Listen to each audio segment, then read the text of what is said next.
Pope Francis is pushing ahead with his first papal trip to Iraq despite rising coronavirus infections and security concerns. Cari fratelli e sorelle in Iraq, assalamu alaikum.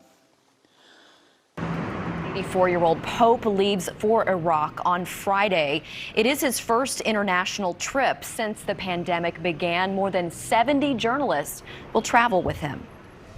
Christopher Lamb joins us now from London. He is the Rome correspondent for The Tablet, a Catholic magazine based in the United Kingdom, and he's also the author of the book, The Outsider, Pope Francis and His Battle to Reform the Church. Thanks so much for joining us today, Christopher.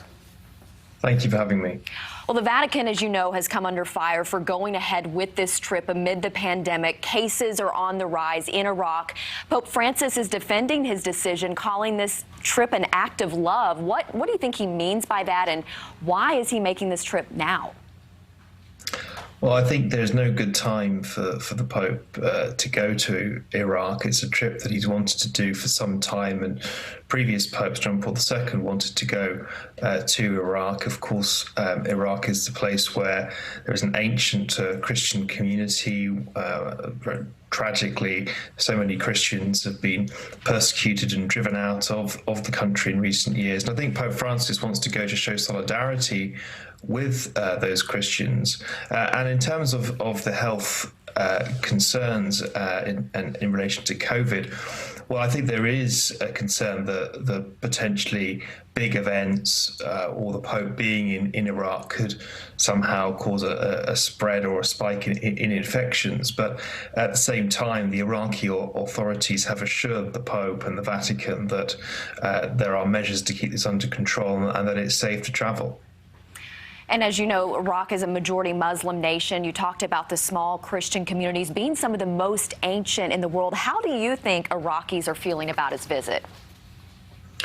Well, from what we see in the images coming out from Iraq, it's not just Christians who are welcoming this trip, it's also Muslims. And Pope Francis on Saturday, the second day of his trip, will be meeting the Ayatollah al-Sistani, who is a Shia Muslim leader, a global figure who leads a global authority in Islam, I should say, and that will be an historic encounter. So I think the Pope's message is not one just for Christians, it's a message for the entire country, and it's one that is saying that religion has to be part of the rebuilding of Iraq, and that religion has a contribution to make, and that religion is not part of the violence here, that actually religion is part of the solution. And do you think this trip will broaden his appeal to the Muslim world? I think it's a chance to build relations with Shia Muslims. So far, the Pope's visits have largely been to Sunni Islamic countries, and of course the relationship with Shia Islam is very important, given that Iran is a Shia country and of course is so important to the stability of the Middle East and global security. So I think what Francis is trying to do is build a relationship with more people in the Islamic world.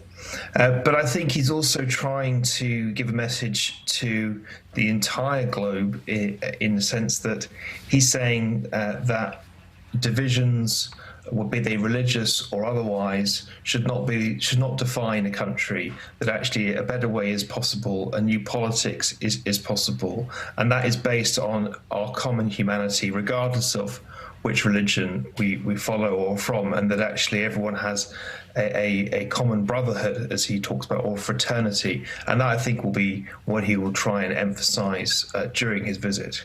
Christopher, we thank you so much for your perspective on this trip to Iraq. We thank you again for your time tonight. Thank you.